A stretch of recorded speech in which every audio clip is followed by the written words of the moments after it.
Welcome back to the Sports Complex on a Friday afternoon. On the show today, we'll get into Texas taking on another ranked team on this stretch in the Big 12 Gauntlet.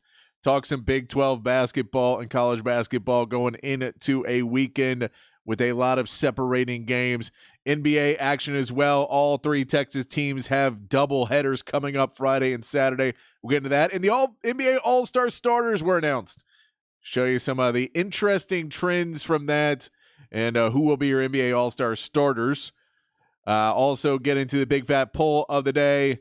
Some NFL talk. Big championship weekend happening, and the NFL MVP and Offensive Players of the Year nominations are announced. We'll talk about those award nominations.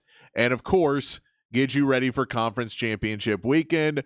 We'll go in also with the most important part of the show, your text messages, 512-447-3776, 512-447-3776 is the text line number.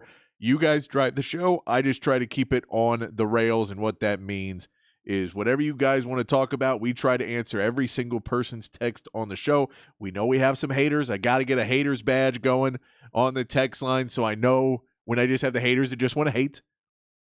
But everybody else, and we'll answer those too. We'll talk because we'll have a discussion about anything here on the show. So we'll keep talking about it. And there's some things I can't say on the show. We know that. But we'll try and have a discussion with whatever we want to talk about, especially Texas football, Texas basketball, NBA, NFL, all the great stuff. I don't have a broad expertise on hockey. In fact, I haven't watched a hockey game in several years probably. So I can't really talk much about that. But we can get into whatever else you want to talk about on the show. 512-447-3776. It is a Royal Rumble weekend. It's a Saturday now. I don't know when they started moving, and I don't pay enough attention. I used to love wrestling and watch it all the time, and then I've just got life gets busier, and then I'm covering sports more, and there was a period where I wasn't. I was watching NBA, but I wasn't necessarily covering every sport, so you'd have a little bit more time to watch wrestling, and then that disappeared. So without the time and the huge time commitment of wrestling, I don't have it, but it is the Royal Rumble, which is the most fun event to watch every year. Now, every year I get older, there's less and less people I know in it. So you have to be like, who's this one? And the music hits, and you don't have that endorphin rush of who it is. But when it does, it's awesome. So we'll get it. But we're not going to discuss wrestling. And I don't know enough about it, too. You can check out my man Stu Myrick and Sports Guys Talking Wrestling for all that stuff. He knows what he's talking about. I don't. But I am excited for the Royal Rumble on Saturday night. Since we don't have any, both the NFL games are on Sunday. Give me something to do on a Saturday night. Enjoy some Royal Rumble action. If anybody of you on the text line is a big Royal Rumble fan, it's the best. It's the best pay-per-view of the year. We all know that. Let's get into some Texas basketball talk that we'll be doing during the day, watching college basketball all during the day. Texas takes on number 21 BYU on a stretch where they played Baylor last weekend, number 9 Baylor, number 11 Oklahoma was on Tuesday. Now on Saturday, they're going to take on BYU. They take on number 4 Houston, or number 5 Houston. 4? I think they're 4 right now. Number 4 Houston on Monday. So it is a big game for a couple reasons. One, this is a game where you're going into a BYU environment that you don't really know. A lot of these Big 12 areas, you kind of know the fan bases and you know what you're going to expect. You know the buildings, you know the town, you know everything. So there's a little bit more familiarity with some of these other Big 12 venues that you've been to a lot before. This is a new place, and from all reports and what everybody says about BYU is that their building is going to be rocking against this Texas team. They want to come out and make an impact. They've also lost their last 2. They lost to Texas Tech. They lost to Houston. So they really want a big bounce back win against Texas. So the fan base is going to be going nuts against Texas. And BYU is kind of a different beast than what the standard Big 12 model of team is. The standard Big 12 team is going to be a team that is much more based in defense. And you can score off of that, but the defense is where a lot of these teams are going to be based. Like Kansas is based in defense and then just so much talent on the offensive end that it's going to win over. But BYU, they play defense. They definitely play some defense, but they are built on offense. This is a team that wants to go out and score. BYU wants to score 80 a game. And that's part of the problem they've been having in the Big 12 so far this year is they weren't ready for the physicality of the Big 12. They weren't ready for the defense of the Big 12. And so non-conference, they looked amazing. They looked like world beaters because they were putting up 80 and 90 a night, and they were putting up big numbers playing against all these teams that could just go out and score. Once that defensive intensity picked up for BYU, it started to slow down. They have 4 guys that are all averaging over 10 a game. And Robinson, Nell, Johnson, and Waterman are all averaging over 10 a game. They share the ball around. That's a sign of a really good offense, is when you can have a lot of guys averaging around the same number of points and getting up to that 70, 80 mark every game is a really good offense because you're allowing your team the best opportunity to score. And in basketball, the more guys that you feel comfortable taking a shot when they're open, the better you're going to be. And that's kind of what BYU can do, is BYU can find a bunch of different ways to score. So Texas, who in the past couple of weeks has been much more on a trend of trying to find a guy or two to kind of slow down and make them change up their defense and defensively put Tyrese Hunter as a stopper out there on the floor, put Dylan Mitchell out there to put a big body on somebody. Dylan Dessou does well in the post.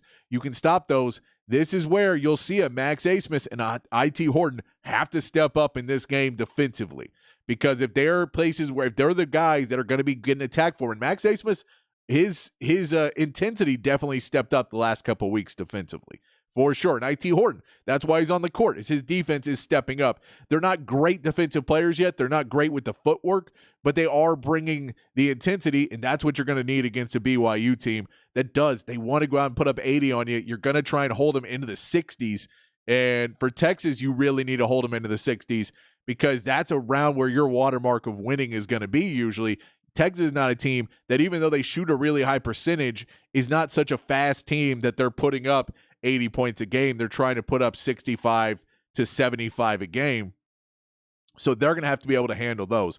And that's one of your big keys for the game for Texas in this matchup against BYU, is going to be able to bring it to their pace, where they're not going to play at a snail's pace, but do not get into a running match with BYU and just try and run up and down the court. You can do it pretty well, and you can do some things well in that, but you're playing more into their hands. More possessions is better for BYU, because they just want to go up and say, well, if we're going to go shot percentage for shot percentage and field goal percentage against field goal percentage, we feel pretty good about what we can do. And both teams shoot really well. Texas is one of the higher field goal percentage teams in the country, but you still don't want to have to get into a running game, especially because Texas, too, has a shortened rotation. BYU rotates guys a lot more than Texas, plays a deeper bench than Texas does. And so BYU will have guys out there rotate because they want to run. They want to stay fresh in that sense.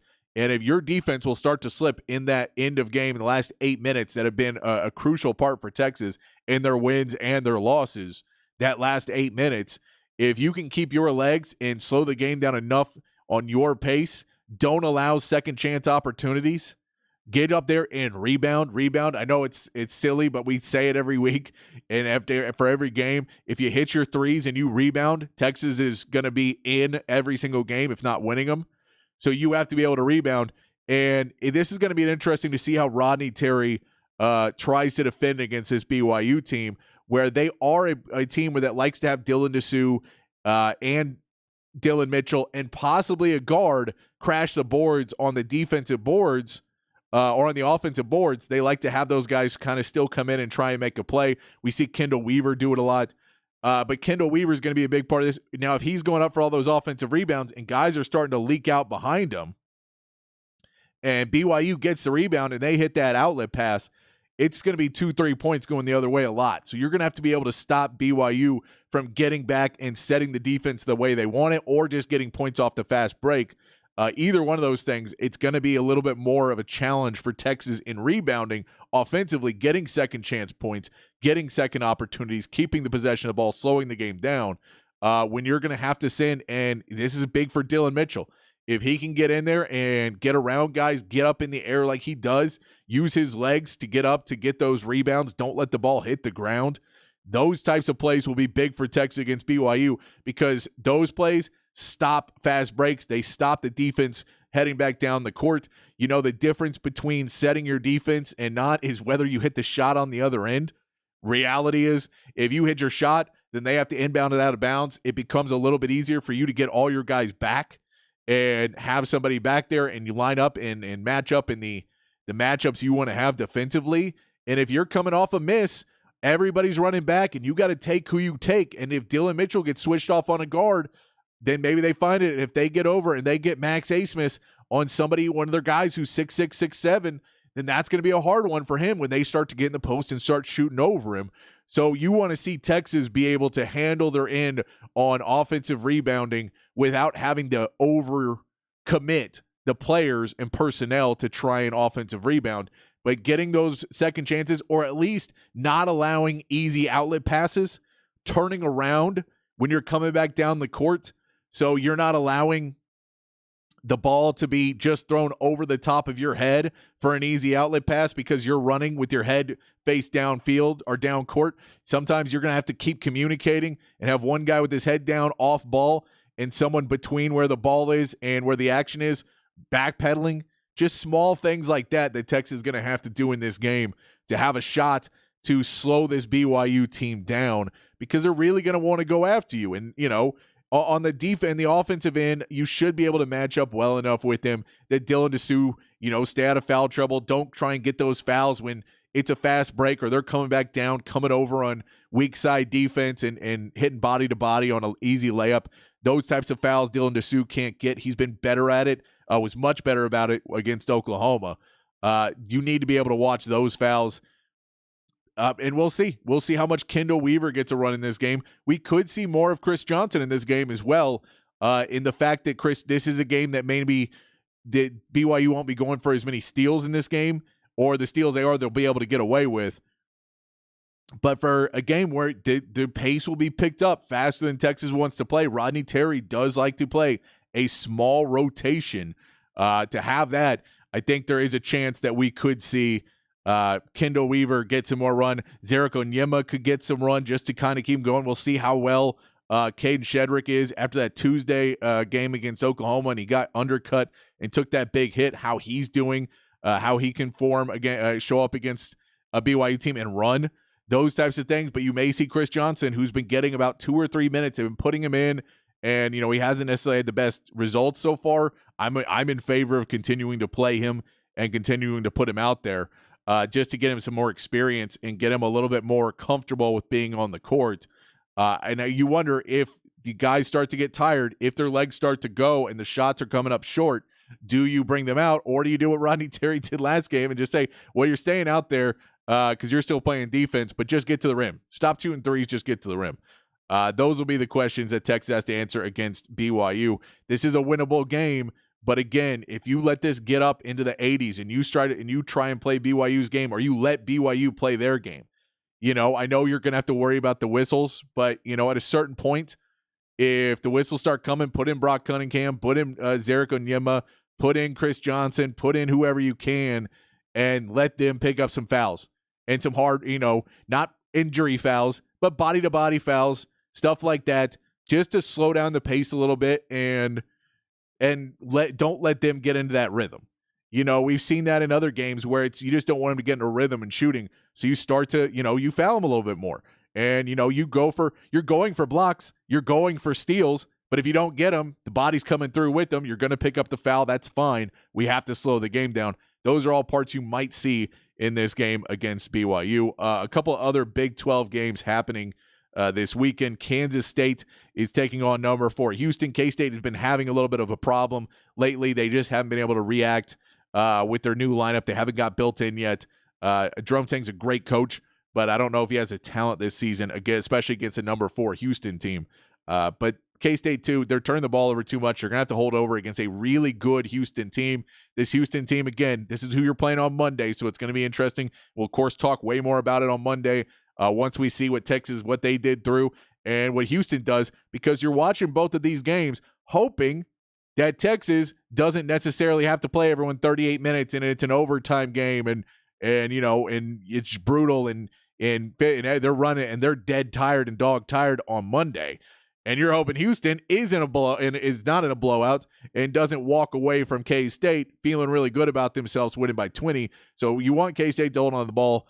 Houston's allowing 51.9 points in a game. That's what they're allowing right now, 51.9 points. That is brutal against some of these teams like K-State, who may lose some opportunities due to turnovers.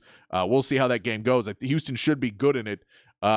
but you'd like K-State to put up a fight to try and help out Texas and make those guys stay out on the court a little bit longer.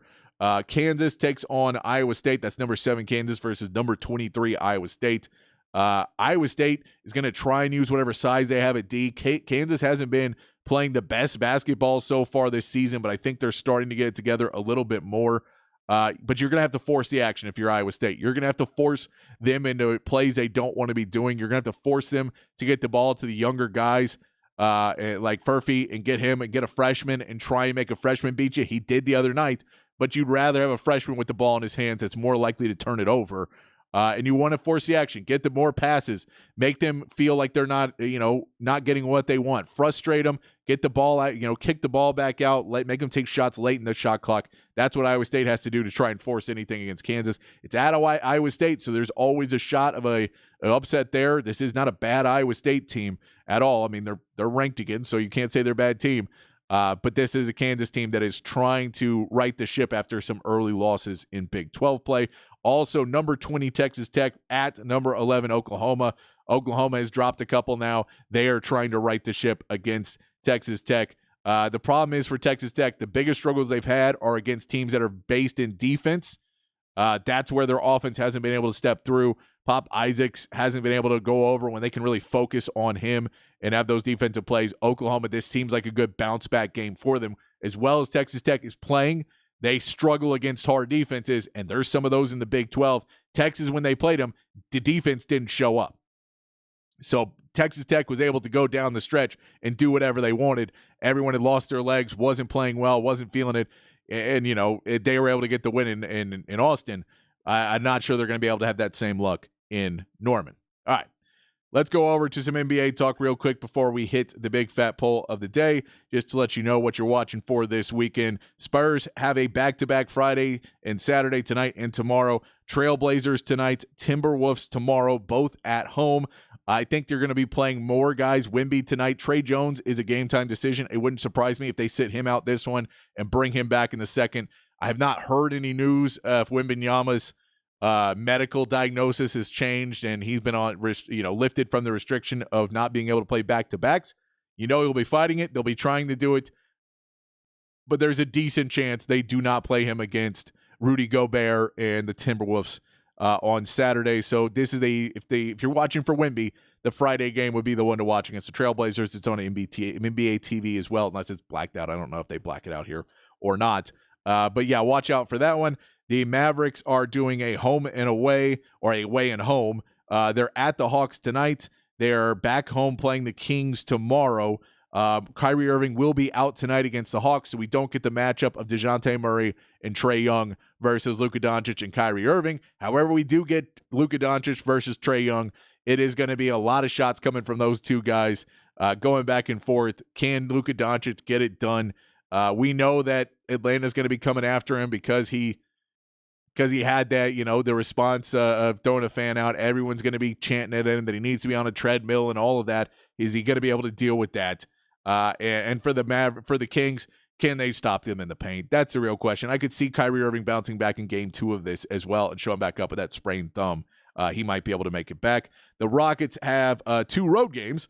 They're at Charlotte and then at Brooklyn. These are both winnable games on the road for Houston. They need to figure out a way to get these victories and at least win one of these. They've been slipping a little bit in the second half of the first half of the season. So we should second quarter of the season is where we can put it. Post in-season tournament, they have started to slip a little bit. However, this is a Rockets team that can definitely make some noise defensively when they get it going. Just haven't really been fully healthy either. Jabari Smith is a game-time decision this weekend as well. See what he can do. And you're trying to show off your talent. We know Jalen Green. We don't know how untouchable he is in Houston. I think with the right deal, Jalen Green could be available on the trade market for someone who feels a change of scenery would help him, kind of round out his game. The All-Star voting, NBA All-Star starters came out as well. A couple notes we need to say in the Western Conference, LeBron James, Jokic, and Kevin Durant are your 3 starting forwards, and your 2 starting guards are Luka Doncic and SGA Shai Gilgeous-Alexander. Some notes, some interesting parts of, so they basically, there's a weighted score, there's a fan vote, a player vote, and a media vote. So everybody kind of so the media votes on theirs, the players vote, and the fans vote. And so you get the numbers. An interesting one, Alperen Sengun from Houston, who's having a really good season, stepping up. I was a fan of his coming in the draft. He is a fan ranked. The fans voted him the 5th highest of the front court players for the All-Star weekend. He gets on 11th in the player ranked and 11 in the media rank, but jumps up pretty high because the combined score with a 5th in the fan rank, which I don't know if that's his home country voting for him or if Houston fans are just enamored with him. But he is getting a lot of votes, Alperen Sengun. Victor Wembanyama, you expect to do a little bit better, was 8th in the player rank, 8th in the fan rank, but 11th in media. I don't know what media is waiting for. I think they're mad that he's not playing enough minutes or enough games. But whatever it is, the players will tell you that Victor Wembanyama is a heck of a player. That is good to see because you kind of take the player rank with a little bit of, you want to see the players respect the guys that are on your team. And by the way, 11th for Alperen Sengun is not bad considering where they picked him up in the draft and what was expected out of him. 11th is not bad at all. It's just noticeable that he was 5th in fan voting. In that backcourt, or the guards, we can say Ja Morant player rank was 15th. And I have to assume this is more because of the off the court and the suspensions that they just weren't voting for him because he hasn't played really. Because his fan vote was still 9th. The media still gave him a 6, even though he barely played this season. Jamal Murray, though, fan rank was number 13. Not a lot of love for a guy who just won an NBA title. Not a lot of love for Jamal Murray. Over on the East Coast, your starting front court is going to be Giannis, Jason Tatum, and Joel Embiid. No shockers there. They're all 1, 2, 3 in everybody's ranks. And your backcourt is Tyrese Halliburton and Damian Lillard. Jalen Brunson is going to be right there with him. If one of those guys is out, one of the other guys will go in. The fan rank is going to take Lillard over Jalen Brunson because he was voted over him. He shouldn't be an all-star. He just shouldn't be. So he probably won't play a ton of minutes either. You should note that Julius Randle is 8th in fan rank and media rank, 11th in player rank in players voting.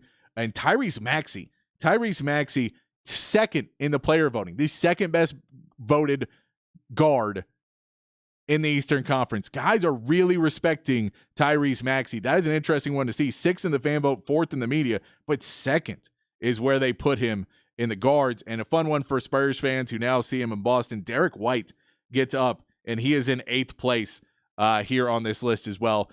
Amazing to see him evolve there in Boston. All right, let's get to Patrick's Big Fat Poll today so we can get to the text line. Patrick's Big Fat Poll of the day on the Horn. Big Fat Poll of the day today. I told you Royal Rumble is tomorrow night. I'm excited for it. And a question that I always find is harder than it seems because there's so many great wrestlers from the great state of Texas. Who is the greatest wrestler from Texas? Who is the greatest wrestler from Texas? And you can throw in your favorite wrestler too. You can put those in. I'm just saying, from Dusty Rhodes to Shawn Michaels, The Undertaker, we know, handed the belt to Quinn Ewers. Our man Mark Henry comes and joins the show, is on that list. Stone Cold Steve Austin. We get the Guerreros that are here, the Funks, Terry Funk, middle-aged and crazy was Terry Funk. A lot of great wrestlers. You can go over to the Von Erichs, and they just got their movie Iron Claw out. So many great wrestlers here in the Texas area, or from Texas.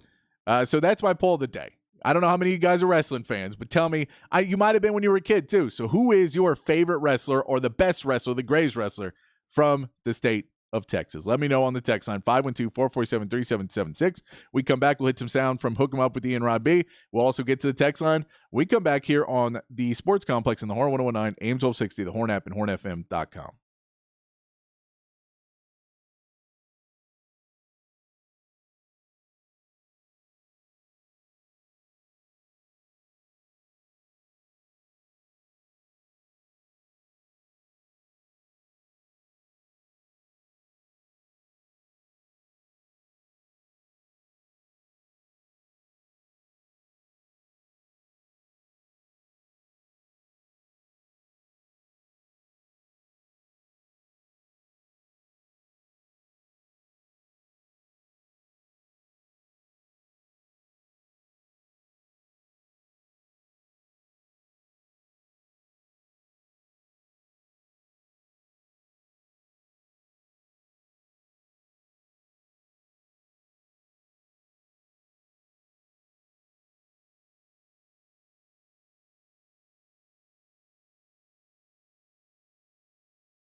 Back in the Sports Complex here on the Horn, keeping the show rolling along. It is a 512 Friday, so we're playing you some local music. You can go check out around town this weekend. This is Moving Panoramas. They're playing tonight at Cheer Up Charlie's. If you want to get out, the weather's not great, but it'll be a fun night out. If you want to go check out Moving Panoramas at Cheer Up Charlie's.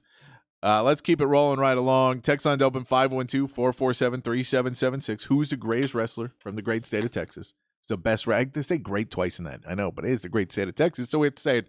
But yeah, there's a lot. There's a lot to pick from. So keep sending those in. If you want to talk Texas basketball, NBA as well, send that stuff in. We'll get into the NFL in the 5 o'clock hour, and we'll play you some NFL stuff right here from Welcome Out with Ian Rod B. They were talking NFL and the big matchups this weekend, so let's get their view. We'll give you ours at 5 o'clock and keep the show rolling right along. But it's a Hook 'em Up replay right here on the Sports Complex on the Horn 1019, AM 1260, the Horn app, and hornfm.com. Some Hook 'em Up for you weekday morning, 6 to 11, and right now on the Sports Complex. All right, let's talk about the championship games coming up this Sunday. Start with the AFC. The fact that Patrick Mahomes is an underdog is something worth discussing because it doesn't happen very often. Patrick Mahomes as an underdog. He's got that dog in him, as we know. He's got that dog. The last time Mahomes was an underdog in consecutive starts. Think about it. He was an underdog also versus Buffalo and ended up winning that game. I picked Mahomes in that game. I ain't picking him in this one. But as an underdog in consecutive starts, last time was his rookie season. Basically the first year that he played in 2018. That's when he was a dog in back-to-back road starts. That was the only time in his career exactly that he was a back-to-back road dog. His second and third career starts, he won both games. He started his career being listed as an underdog in 3 straight starts. Prior to last week, he was favored in 100 of 108 total starts. Patrick Mahomes is now 8-3 straight up in his career as an underdog, the best record of any quarterback in the Super Bowl era with a minimum of 10 starts. And the Chiefs open as a 3.5-point dog versus the Ravens in the AFC title game. I believe now it's still 3, if I'm not mistaken. Ty may know better than me, but it's just the 6th time that Mahomes has opened at a 3-point dog or higher, and the first time since 2020 versus Baltimore. He is 5-0 against the spread in those games. So as Ty was talking about, that's probably smart money. In Mahomes' 11 games as an underdog, he is 11-0 in a 6-point teaser. So there you go, Ty. You probably like that. So there you go. I mean, Patrick Mahomes is an underdog. It's just something you don't see a lot, and when you do see it, usually he makes us look silly with him as an underdog. So and also it is his 15th game on a road trip, which is 2 or more road games in a row. 12-2 straight up on road trips when he's got those back-to-back road games, and 7-7 against the spread. So he's right there at 50% of the time he covers. And he's listed as an underdog in 3 of those games, 3-0 straight up. So as a dog, it's he shows us why he's got that dog in him. He's quickly look. He's already on all-time greatest quarterbacks. He's behind Brady and Montana, and then he slots in right in that conversation already. Yep. At 27 years old. Yeah. I mean, it's Montana, Brady, and then you can make a very strong argument that Mahomes is ahead of the rest. I mean, I know people would argue for their horse in that race, but hard to argue. And there's still so much more Pat Mahomes football to be played, including Sunday. Yeah, and he's going against the best defense in the league. As I told you, first defense in the Super Bowl era to lead the NFL in scoring, takeaways, and sacks. It's never happened. This Ravens defense has got a chance to become an all-time great defense, but they got to shut down and neutralize one of the future GOATs to do it. Patrick Mahomes versus number 1 scoring defenses, including the playoffs, he's 3-1. 9 touchdowns to 4 interceptions, 339 yards passing on average, 32 points per game on average. And the Ravens, as I said, they're allowing 16.5 points per game, best scoring defense in the league. So, yeah, I'm picking the Ravens in this matchup, but I would not be surprised at all if Mahomes goes in there and just dices up that Ravens defense, even though it's the best defense in the league because we've seen it before.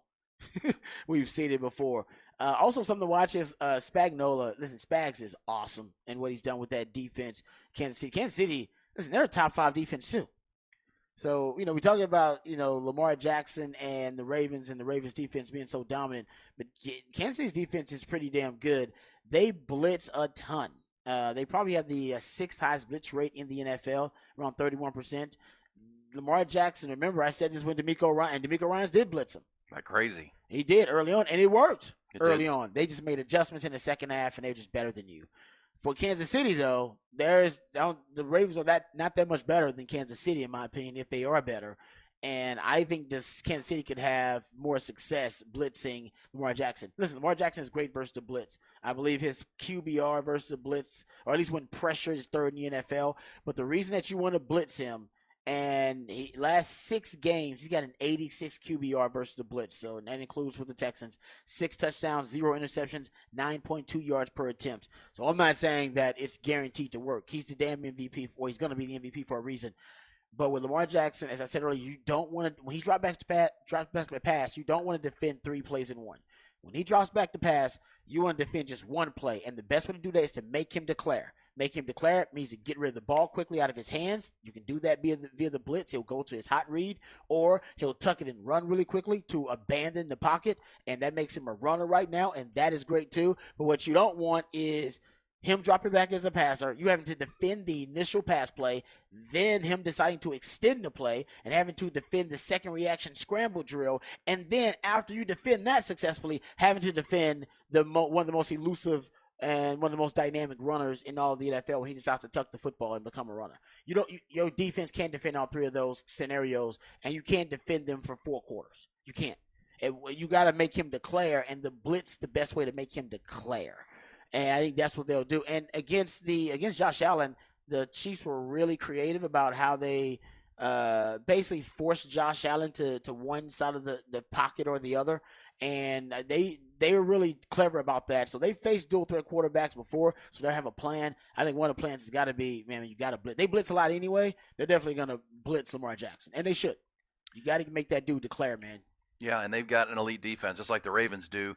It's just, and we make our picks. I'm leaning Baltimore like you are, Rod, just because this is the best Ravens defense, one of the best we've seen in NFL history with the numbers you just gave, against the worst Chiefs offense of the Mahomes era. This is an offense that can be erratic. They're mistake prone. Gosh, even in the Buffalo game, the Mecole Hardman fumble, which, by the way, give credit to Travis Kelce on the podcast he does with his brother Jason. He took full responsibility for that fumble because he missed his block. Like, if he had blocked the guy who forced the fumble and engaged him better, it would have been a walk-in touchdown. Wow. So Travis Kelce, like he said, I apologize to Mecole over and over again because I screwed that up. I didn't get good leverage, and I missed the block, or else that guy has no chance to swat the ball out. But either way, that's how they've been. That mistake at the goal line, I think every Chiefs fan that saw that was like, oh, man, that's going to cost us. That's the game.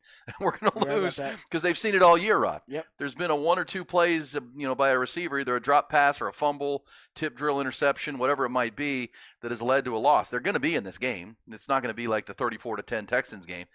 They'll be in this game because they're really good on defense and they've got Patrick Mahomes. But at the same time, do they have enough? Because we've also seen Baltimore against elite teams, Rod. Yes, Baltimore. We've seen them blow. And this is the thing. You just said it. I think that's the key, right? If they're going to be in this game late, that is something that Baltimore, they have shown vulnerability late in games. If a team is still pushing, right? Baltimore's recipe is be a front runner, blow a team out, which they have done, right? You go look at their point differential versus playoff teams. I mean, they are, I believe right now, I want to make sure I get the stat right. Yeah, so right now, if you go look at just regular season, the 2023 Ravens and the 07 Patriots are the only teams in NFL history with a plus 100 point differential versus playoff teams. So they've been blowing teams out.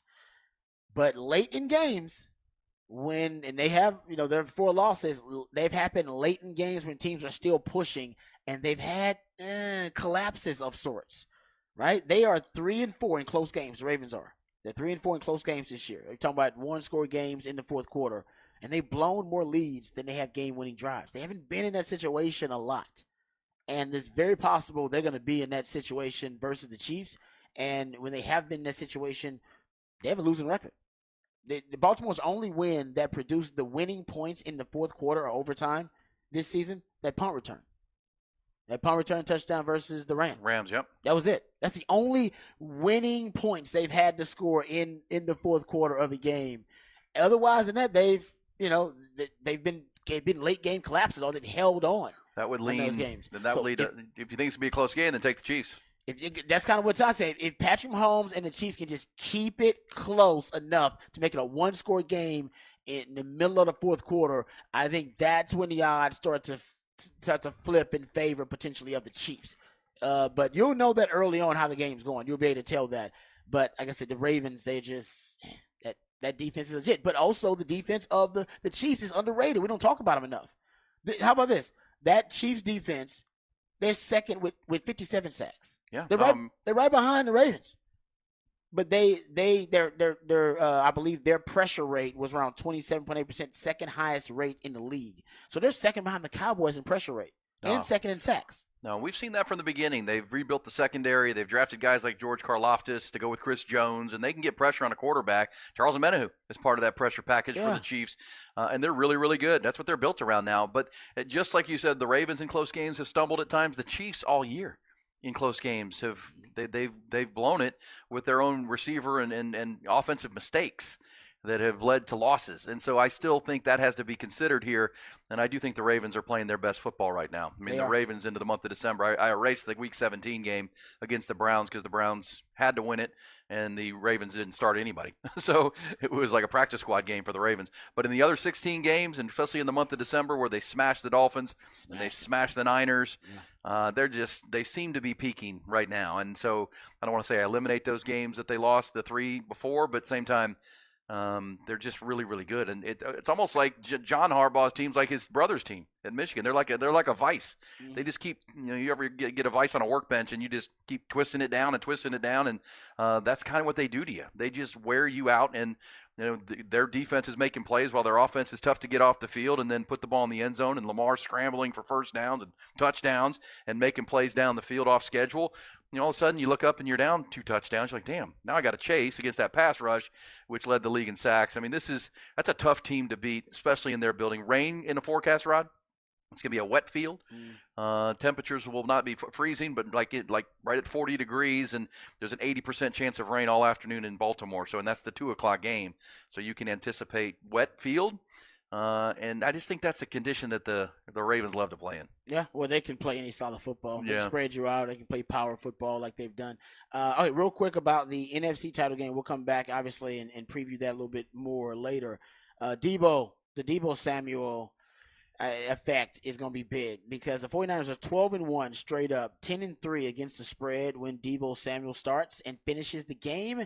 But when he doesn't, 1-4 straight up, 0-5 against the spread. He leads the Niners. How about this little stat? He leads the Niners in targets and receptions when they are leading this season. He's actually first in yards per rush attempt for them when they are leading too. When they lead, he's part of the formula with them as a front runner to separate. And without him, I mean, we've talked about it. They're averaging almost 2 touchdowns less per game.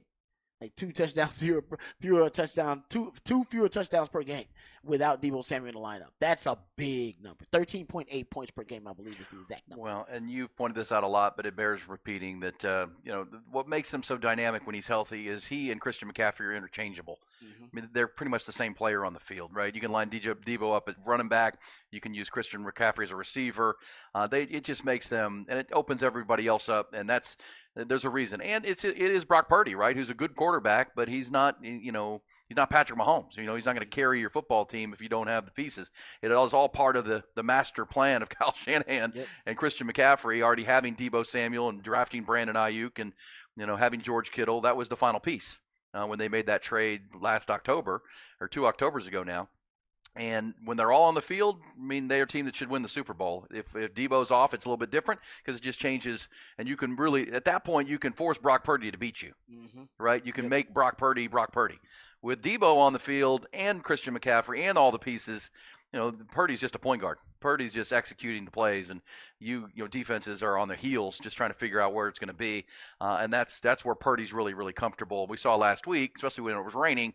And by the way, this week for that game, if you're looking at it, looks like a beautiful night in Santa Clara.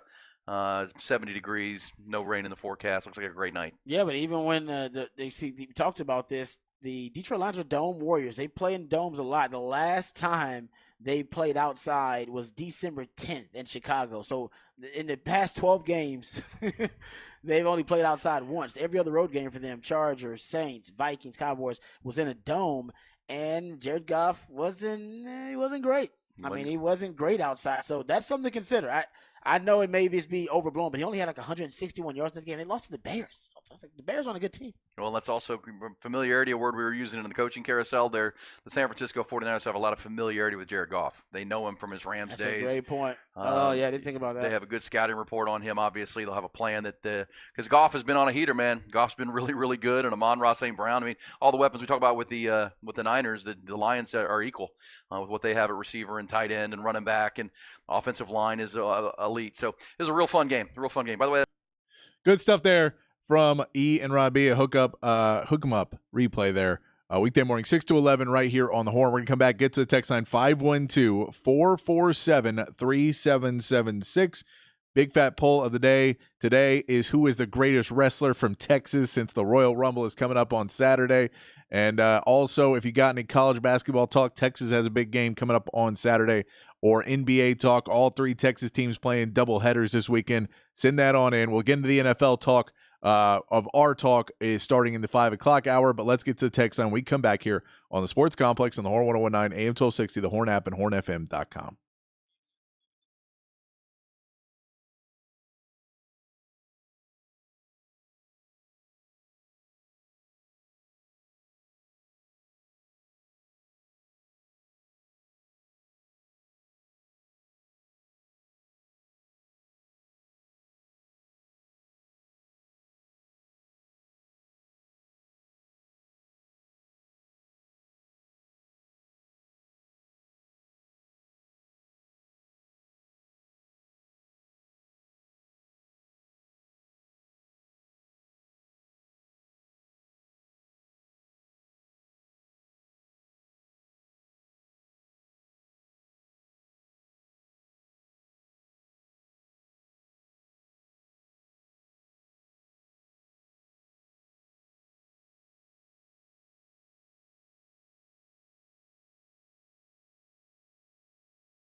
Back on Sports Complex here on a Friday afternoon on the Horn. It's 512 Friday, playing the best in local music that you can go see live this weekend. This is Madam Radar going to be playing tonight at Saxon Pub. You can go check out Madam Radar. Very good stuff there from Madam Radar. Let's get to the text line. 512-447-3776 is the text line number. If you guys want to join the conversation, we'll reset here at 5 o'clock. But let's try and get some of these in before we get there. Nate says, the haters can something off. Pretty sure you can say that. I don't think I can say that, Nate. And look, I'm not hating on the haters. If I hated on the haters, that would also make me a hater. So by proxy of not being a hater, I can't hate on the haters. I just have to say, I think you guys are haters. And we'll just move on from there. Texter Chan, my man Chan says, is BYU's play style similar to Miami? Not really. I mean, there's some similarities. Miami was a much more talented team, I think, last season. This is also a different Texas team last season, but don't forget that we don't always have to shoot threes, especially when it's not falling. You don't always have to, but you have to. If you're open for three, you have to hit them. You have to shoot them. You have to hit them, because otherwise that defense is just going to collapse inside and it becomes too bunched up. And so once everybody realizes you're not going to shoot any threes, it becomes real easy to defend you until you get open threes. But Max Abmas, Tyrese Hunter are going to shoot threes. IT Horton's going to shoot threes. He'll get out of his slump more. Dylan Dessou has been shooting amazing from three. So Dylan Mitchell is really your only guy in that starting lineup who's not going to be able to shoot threes at a high level. But he's been driving enough, and as long as he can keep moving, it's not as big of an issue.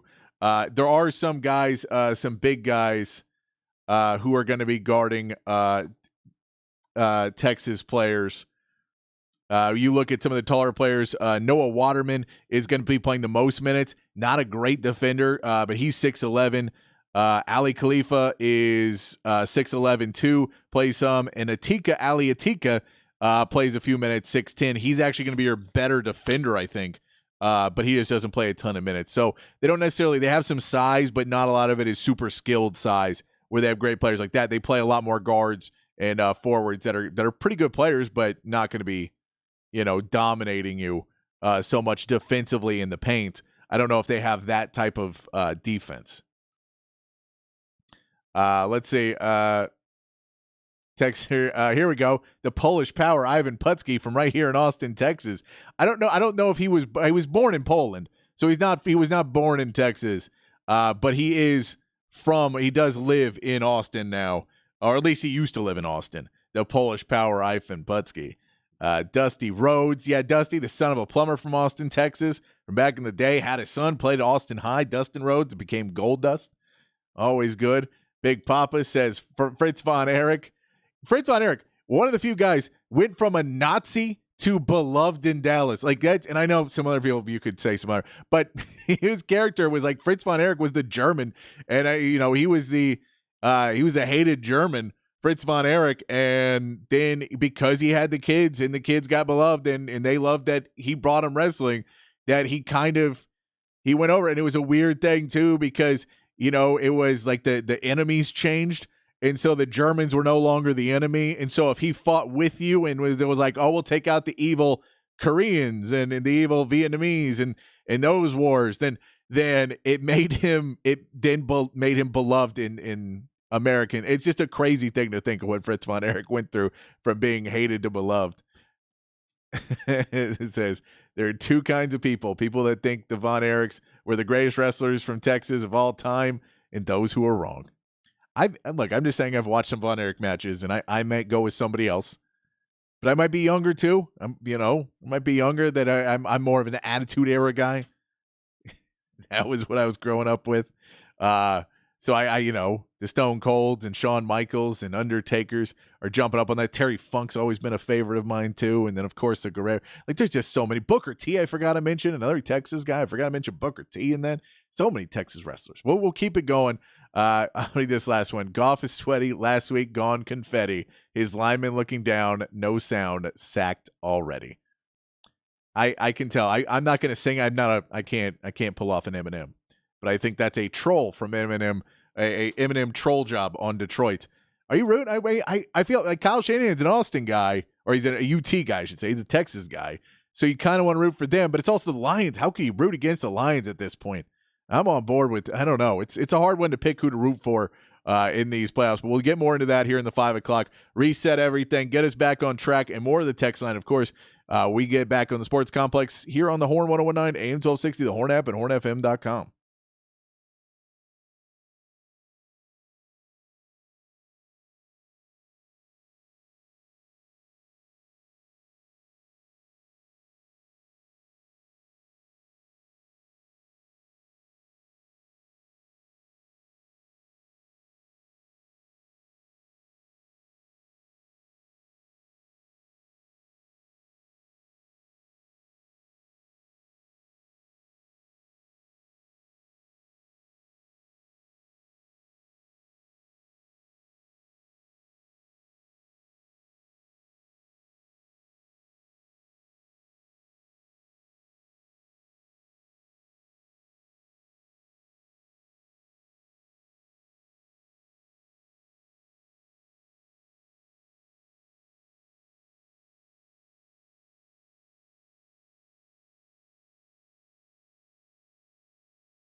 Back in the Sports Complex here on the Horn. Friday afternoon, hour 2, getting ready for the weekend, getting ready for the big conference championship weekend. Lots of good college basketball, pro basketball. We get the Royal Rumble on Saturday night. That's our poll of the day today. Who's the greatest wrestler from Texas? If you want to join in the conversation on the text line, 512-447-3776. You can jump in on the poll today. Who is the best wrestler from the great state of Texas? Jump in there and say who you got there. I think different generations have different people, but we've already got a few Von Erichs in there as well. People from the Dallas area, loving it. We're also going to talk some NFL here, but we've already talked some college basketball, some NBA, Texas basketball. If you want to hit up any of that on the text line as well, any questions, comments, concerns, what we say.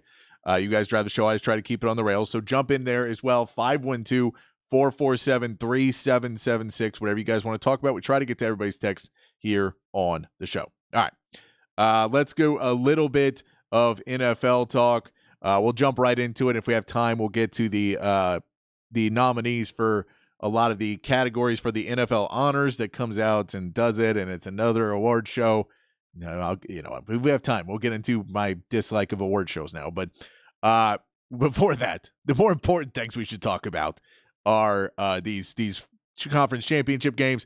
Both games have worked out. Like, I would have loved my Texans to be in there. Of course, we would have loved to have the Cowboys in there as well. But these games are actually going to be a ton of fun to watch. I love both of these matchups. And I know we could talk a little bit. We'll start with the AFC. The NFC, I think some people are putting it, and it could go pretty wrong.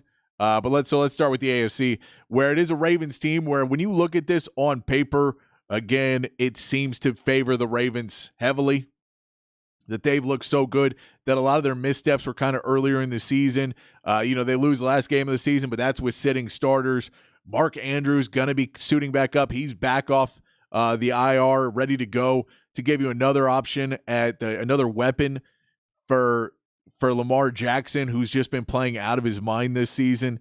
And when you add him in, and then Isaiah Likely has been the guy, when you talk about red zone ability to score, to get down and, those short yardage and getting sure-handed guys like Mark Andrews back in a game that, the weather may not be great for. It's not going to be terrible, but it won't be great. It's supposed to be rainy.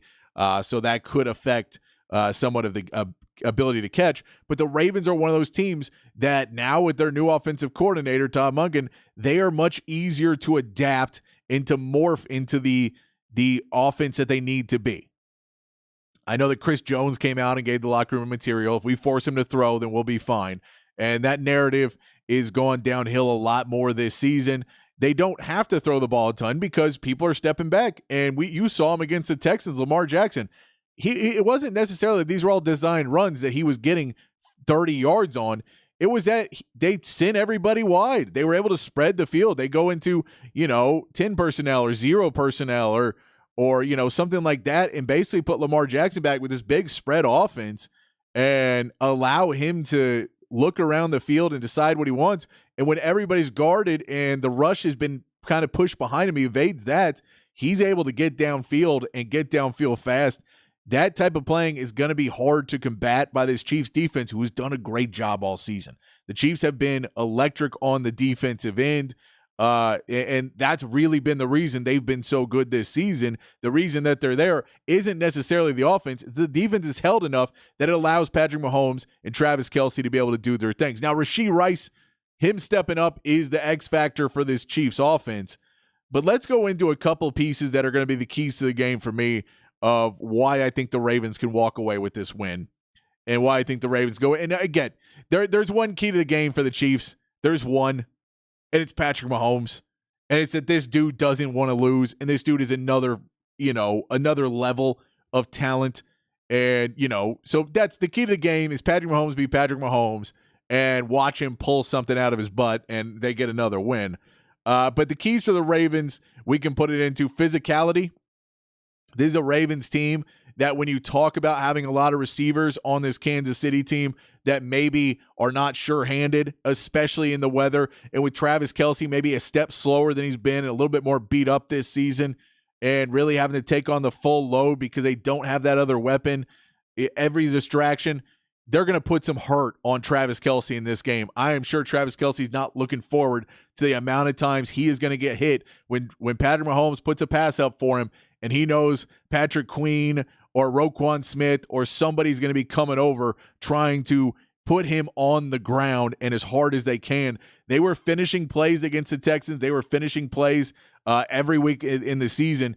That's kind of their mental philosophy, is the physicality on the defensive end. Is you finish those plays and you hit those guys and you try and put them down. They got into trouble sometimes, but overall, that's been their game plan. And then the turnovers. The Ravens have used the turnovers to their advantage, and the Chiefs have not. Whether it's tip passes that go for interceptions or fumbles.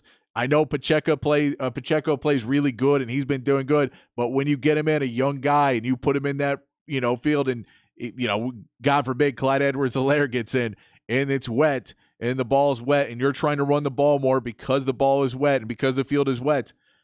Can they get the turnovers? This season, the Ravens are plus 12 in the turnover margin. They are getting a lot of turnovers and holding on to the ball pretty well. On the flip side of that, Chiefs, one of the worst teams at minus 11, and that's twofold. That's them turning it over, and this defense does not turn the other team over.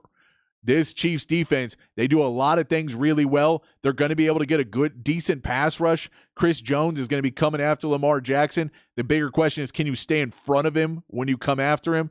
Can you not?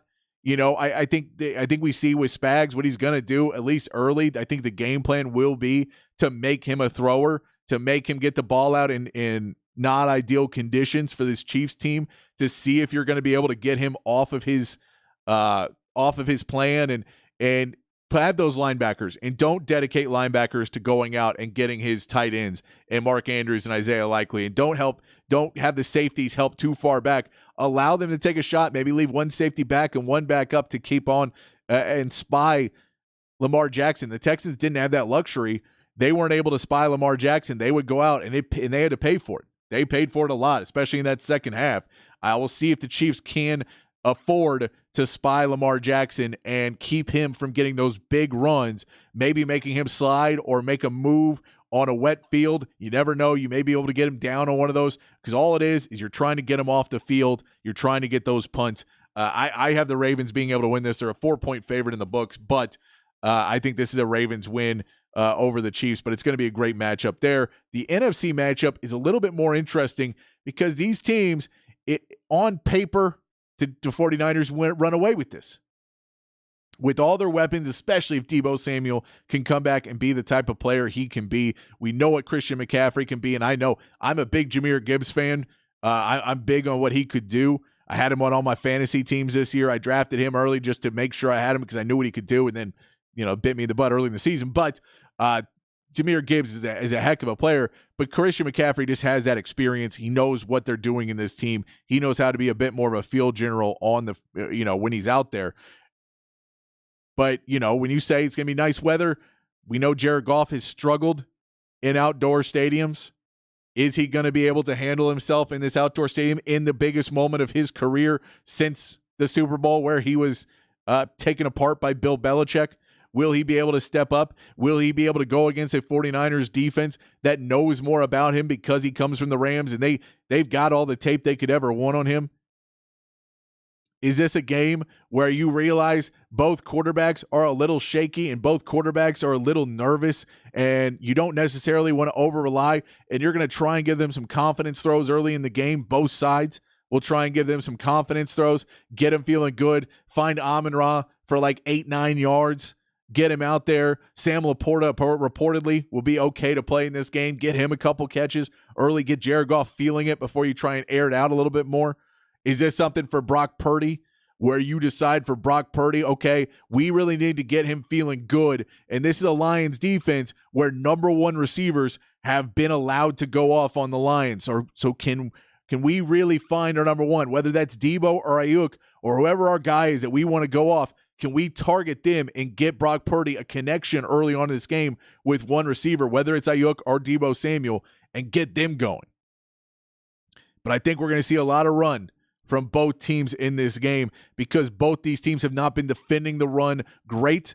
during the regular season. Detroit was pretty good during the regular season, but those numbers seem to be dripping in the playoffs. Both teams allowing 4.9 yards per carry against them in the playoffs. San Francisco was 4.2 yards per carry during the regular season. When you add in Montgomery and Jahmyr Gibbs and Jared Goff that you're not sure about, I think you're going to see the ball, Dan Campbell try and rough nose, try and play bully ball against a really good pass rush as well, where you're a little bit worried about, can this 49ers pass rush make its way to Jared Goff and start to throw him off? And a couple hits on Jared Goff could change this complexion of the game completely. Those are the big questions. And I know we're all sitting wondering if Brock Purdy is going to collapse. I don't necessarily have his demise. He didn't look good at all last week. That was the rain. That was something that he just wasn't prepared for and wasn't ready for. And they probably have tried to get him more used to it by now.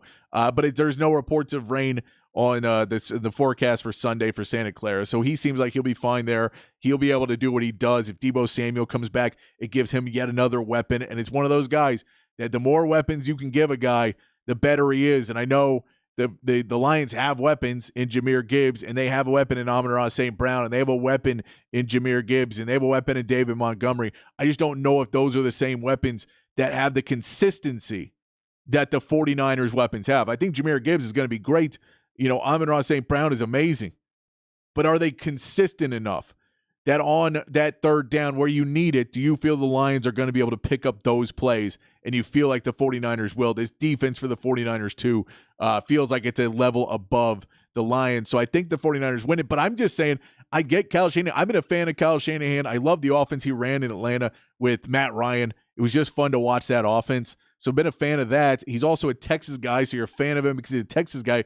But then it's the Lions, and I know Cowboys fans have got to hate the 49ers anyway. I'm not, I'm a Texans guy and an Oilers guy, so I didn't really have the hatred for the 49ers that Cowboys fans do.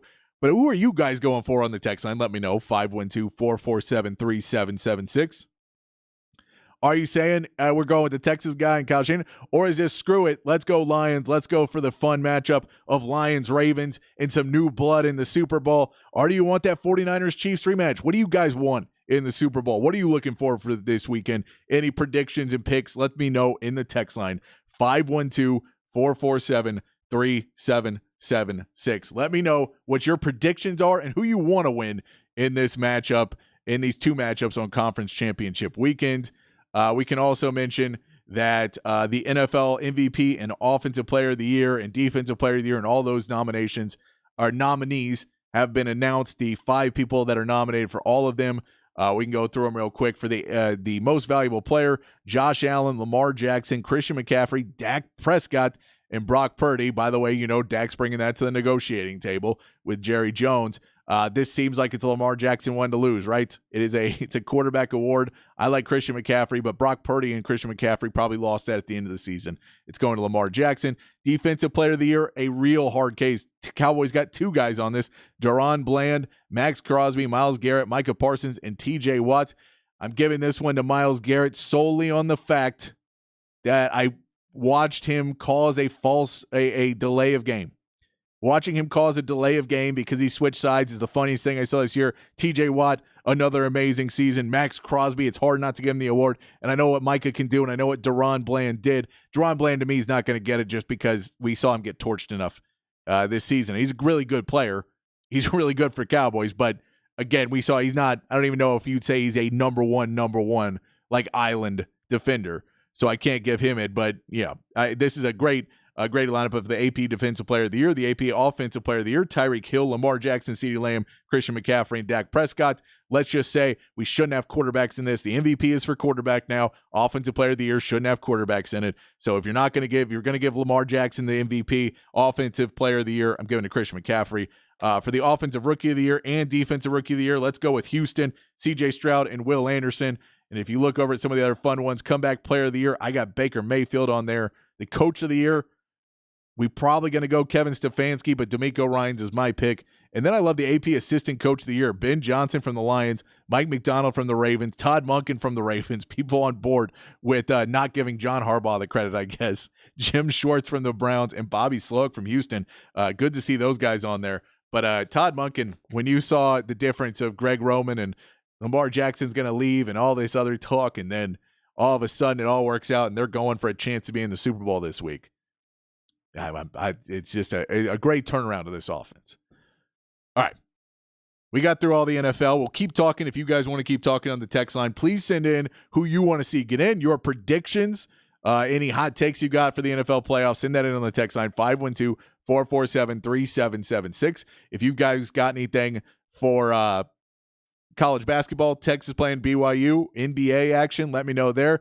And our big fat poll of the day today, because the Royal Rumble is tomorrow night, who is the greatest wrestler from the great state of Texas? Who do you got? Who are you putting above all else? And who are you knocking off what that means? Because there's some that are still around that can come beat you up if you don't pick them. So you kind of go in there. There's so many good names on that list. It's just really hard. If you were trying to pick the top 10 wrestlers from Texas, it would be difficult. You'd still have to leave out some really good people. That's how many great wrestlers have come from Texas. Professional wrestlers, we'll say. I know. But we will get into it. We're going to take a quick break. When we come back, we'll get to the text line, 512-447-3776 here on the Sports Complex in the Horn 1019, AM 1260, the Horn app, and hornfm.com.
Back on the sports complex on a 5-1-2 Friday afternoon, a 5-1-2 Friday where we play local music. You can go check out Around Town this weekend. This is Brian Scartocci. He is going to be playing tomorrow night at the Skylark Lounge. So if you enjoy a little old school soul, go check out Brian Scartocci at the Skylark Lounge tomorrow night. If you're not watching football, you got nothing better to do unless you're watching the Rumble like I'll be watching. Don't watch a ton of wrestling anymore, but I'll watch the Rumble every year. I'll put it on. I got Peacock, so why not? Why not? We're asking a poll of the day: who is the greatest wrestler from Texas? If you want to talk NFL, NBA, college basketball, any of that, send that in as well on the text line 512-447-3776. Texter says Sting and Undertaker easily best Texas wrestlers. Sting is not a Texas wrestler, so we'll go with Undertaker on your list. Sting is I think he's like Nebraska was where he was born, but he's a California guy. So he's one of those. I think he was a Florida guy maybe too, but we always put him with the surfer Sting. The surfer Sting was not surfing the Gulf of Mexico.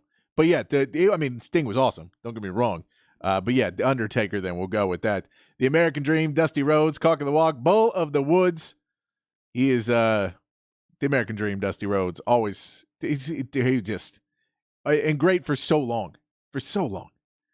Text says, as your resident 49ers fan here in Central Texas, run back that Kermit sounding guy. Texter says, the only way BYU can beat Texas is if they are super hot from the 3-point line. Otherwise, it's going to be a massacre. I do not think it's going to be a massacre. I did not put it there because Texas has not shown their ability to put anyone away in a massacre yet. So I am not going to put it that way. But I do think they've shown issues. Texas defense just has to be strong. Texas defense is strong. They've shown, BYU has shown that they have struggled against really good defenses. Texas doesn't have a really, really good defense. They don't have a top one in the Big 12, but their defense is getting better as the season goes on. But I'm not saying that, that if they miss their threes, Texas runs away with it, because if Texas doesn't hit their threes, they're not going to do very well either. Texter says he's going, blind Longhorn fan, says he's going for the 49ers. Either way, it'll be a revenge game of Super Bowl matchups against the Ravens or the Chiefs if the 49ers win.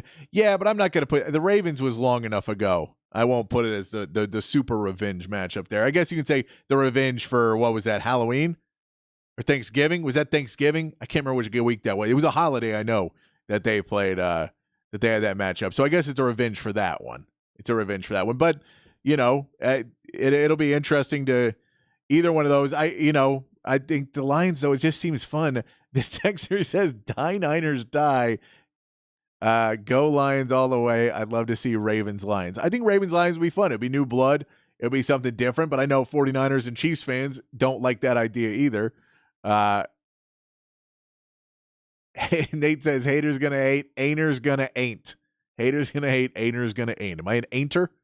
Is that what it makes me?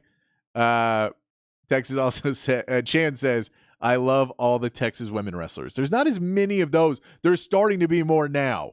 But old school, there wasn't as many of those. But they're starting to pop up now. They're starting to do well now. There is a women's Royal Rumble now, too. If you've been far enough away, they do a women's Royal Rumble now, too. So you can see some there. Coach Rodney from Rosebud Lot says, Austin 316, very nice there. And Coach Rodney is just fine. Just Coach Rodney is fine. I get you, but there's also another Coach Rodney. So we can't call you Coach Rodney because Coach Rodney Terry coaches basketball. So I don't want to confuse them that you are Coach Rodney Terry. That's why we have to call you Coach Rodney from Rosebud Lot, because we're trying to identify you past making you the head coach of Texas basketball, which apparently a lot of these people are going to hate. Texter says, maybe I missed it, but Stone Cold Steve Austin. Stone Cold's a hard one to pass. That guy was really good. I mean, and I do enjoy drinking beer and flipping people off, so he had a lot of what I enjoyed in life down, especially I didn't drink much beer when I was watching him when I was like 12 and 13, but I wanted to. I thought that was the coolest thing, and I still somehow have not grown out of that phase. I want to play some sound from Hook 'em Up with Ian Rob B and a little replay. Behind the burnt orange curtain, Rob Babers talking a little bit more about the new defensive line coach for the Longhorns. Some good stuff and a little insight from Rob Babers on a Hook 'em Up replay here on the Sports Complex in the Horn 109, AM 1260, the Horn app, and hornfm.com.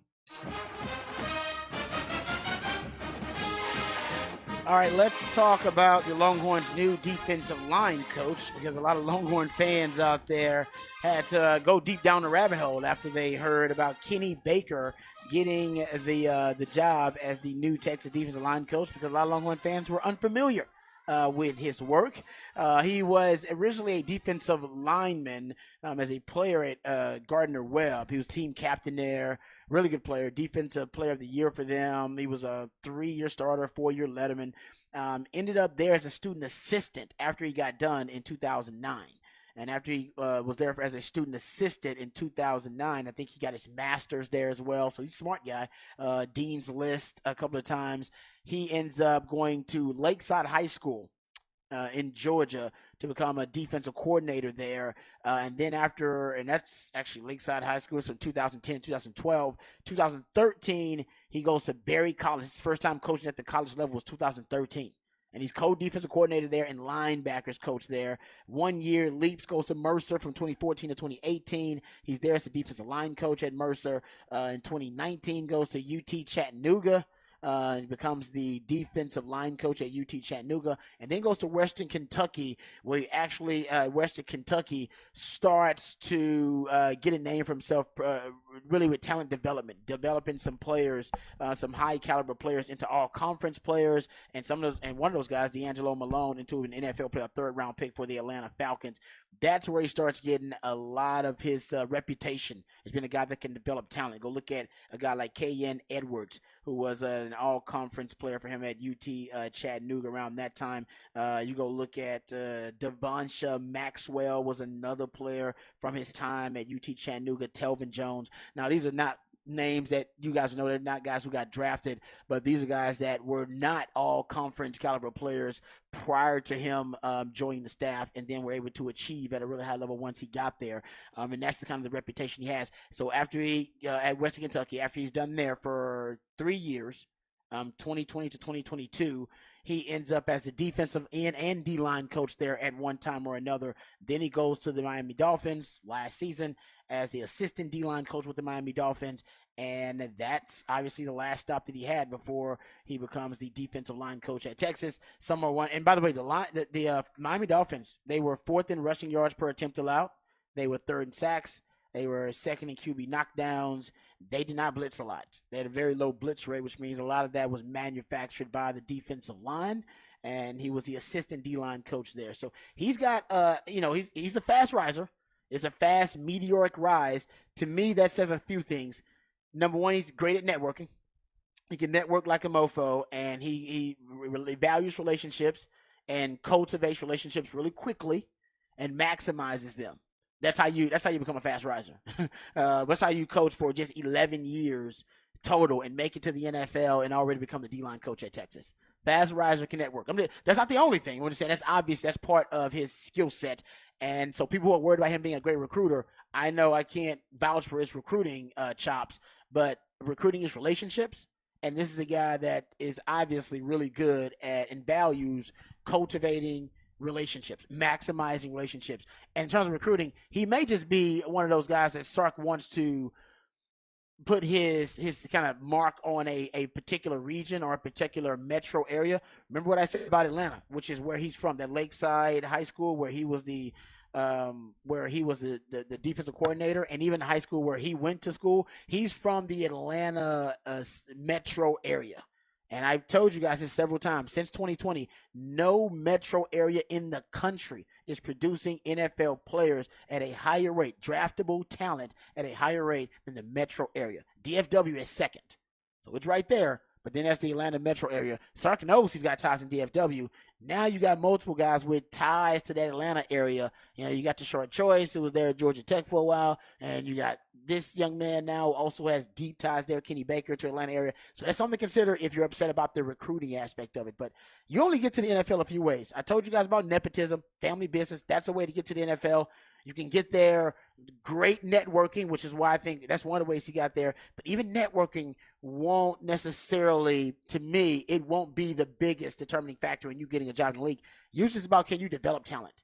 Or do you have a groundbreaking technique, a revolutionary scheme or technique the NFL covets? Like Brendan Marion, his go-go offense.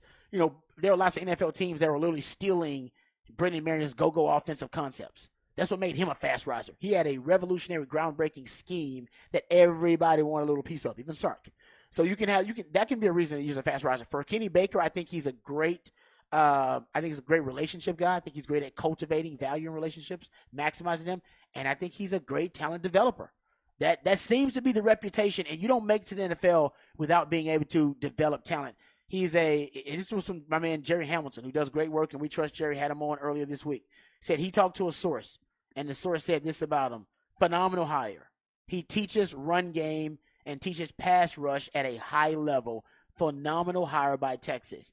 Chip Brown spoke to a couple of sources about him, and Chip Brown spoke to a coach who said a young, hungry technician who has helped groom NFL talent. He also went on to say he has relentless work ethic and passion for the game. And another coach said just a great developer of talent, elite teacher. He's from Georgia, and he's going to recruit hard. And as a coach, he's elite and has gone through every level of college and football and worked his way up. He's earned it. Just a great developer of talent. He's going to be very precise. He's going to be very technical. And I think the talent development is the biggest piece with him. There you go. So talent development seems to be the buzzword around him. And I can tell you right now, he's a great networker. That usually translates to recruiting, and he can recruit Atlanta. That is the most fertile recruiting ground arguably in the country right now. He's got deep ties there. Well, two things that stand out of all that are several things. One is that Sark was not going to just hire a name. He was going to hire someone who checked the boxes he was looking for. Because no one's heard of the name Kenny Baker, right? Not really. The average fan. No. So he was looking for he was going to do the deep dive and find the right. I mean, Ed Orgeron's name was mentioned, and even Rod Wright. And now Rod Wright might have been a great hire, but Rod Wright, in the interview, I was told, did not embrace recruiting as much as Sark needed him to. Mm-hmm. Which again, Rod Wright has options. There's reports he's going to end up as the full-time D-line coach of the Texans. That'd be big. Which good for him, good Yep. for Rod, and now he gets to stay where he is. But this is a guy. As you said, I mean, there's a lot to like about a guy who rises that quickly, and everywhere he goes is successful, and everywhere he leaves, the place he left has good things to say about him. Well, he's not leaving places because but he's rising. Yep. I mean, from Mercer to the NFL in about 5 years. It's hard to do. I can trust him as a guy who knows the coach community. That is tough. Yeah, from Mercer where without he was. a coach, without a dad or an uncle that's coaching in the league with him. You know what I mean? Yeah. So now here he is, and he's got the ties to Atlanta and the Deep South, which the Longhorns want to be able to recruit there. He kind of fits the culture mold that they're looking for here, and it's about development. Because the one thing I kept saying with Bo Davis, you don't want to lose the way he's developed these linemen, because they're reaching their ceilings. I mean, how many times before Bo Davis came did we say, man, if that guy could just have the light go on and he reach his ceiling, he could be a real good player, and it just wouldn't happen. Bo Davis found a way to have those guys play to their best. Yep. And so Moro Ojomo and Keandre Coburn became draft picks, and now Tavondre Sweat develops into the Big 12's defensive player of the year, and Byron Murphy. So that needs to continue. I mean, you don't want to lose that just because you lost Bo Davis. So he was certainly looking for all of those traits. Mm-hmm. Great developer, just energetic as heck, and wanting to grind it out and get on the recruiting trail. And when you say develop relationships, well, that's recruiting, right? That's all it is. Because when you recruit a kid, you start when they're in a sophomore year, and you got to develop that and cultivate that with his family over 2-3 year period. The recruitment of Arch Manning for A.J. Milwee and Steve Sarkisian began when he was a freshman and a sophomore. Yep. I mean, and those, times showing up at the high school and showing up and meeting the family, those paid dividends when it was time to make a choice. That's what recruiting is, Rod. It's not, It's an investment in a relationship. Yes. You're investing in it. You make several investments before you'll see any return on that investment. Yeah. That's over years. Yeah. And you got to be willing to cultivate that relationship and not get distracted and not have lulls. How more often you hear a guy say, you know what? Yeah, I didn't talk to that coach for a while, but he kept on, he was very consistent. He was very persistent. And then the recruitment came back around. We came back around to Texas. Yeah. Well, recruit to the whistle. I'll mention one thing Recruit to the whistle. to that point. Because you see, if you have X or Twitter and social media, and you see Sark and his staff, they're all over. They're flanking out. They're going to every high school in the state, essentially. And then the coach of the high school takes a picture. Yep. They say thanks for Coach Sark and whoever for stopping by and taking a look at our players here at whatever high school. But they're going to schools, Rob, where they don't even have prospects. they're cultivating the relationship when that program does have a prospect. Exactly. Right? I mean, you can't just show up when there's a 5-star. Yeah, but then you look shady. Yeah. So you're just stopping in on your way. I mean, if you're down in the Houston area, you're going to stop at all the high schools. You're going to stop in and say hi and meet the coach. And, hey, our door's always open in Austin. Come on and see us. You got a kid? Yeah, 2026 kid's going to be pretty bad. But you got to do that for when they do have that guy Yes, you want. yeah. And if you haven't planted the seeds, you're like an outsider. Yeah. Like an outsider. Oh, now you want to come say hi to our program and get to know me. That's nice of you. Yeah. But totally agree. that's the kind of stuff you have to do. And that's why if if Rod Wright didn't want to do that, I get it. It's a full-time job. I tell you guys, recruiting is a full-time job. Coaching is a full-time job. Coaches in college have 2 full-time jobs they have to do. Yeah. And you can make the argument, well, y'all not paying me enough to do 2 full-time jobs. I'll take less money in the league so I can do 1 full-time job. And do it better. And do it better and have some downtime. Because recruiting, guys, y'all have no idea the amount of time these guys spend on the road in airports just to do what you just said.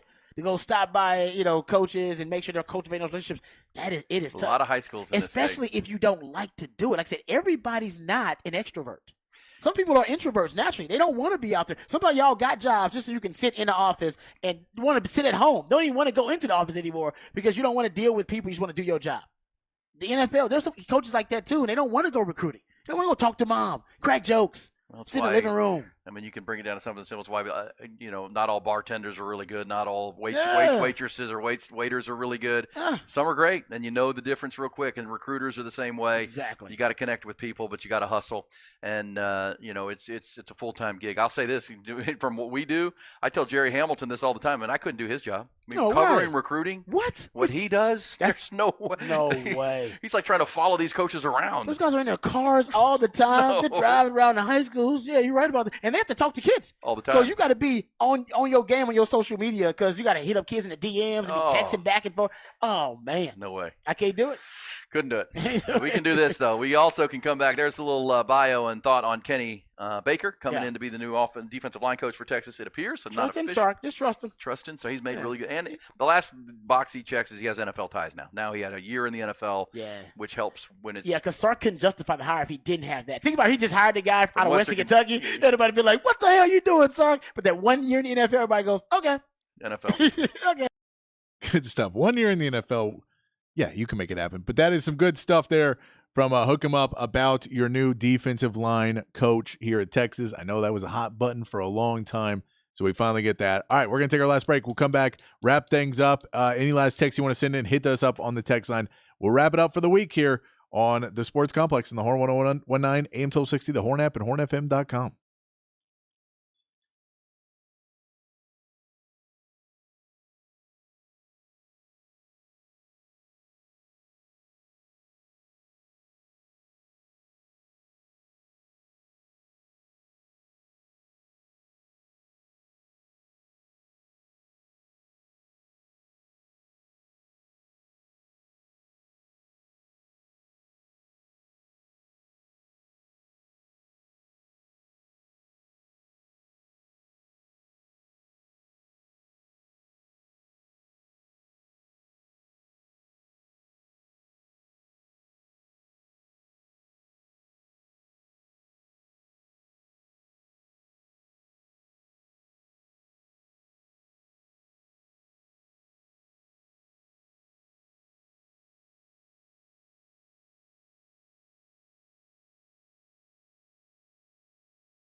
All right, we got to get out of here. Appreciate all of the fun on the text line this week. 512-447-3776. Save it in your phone.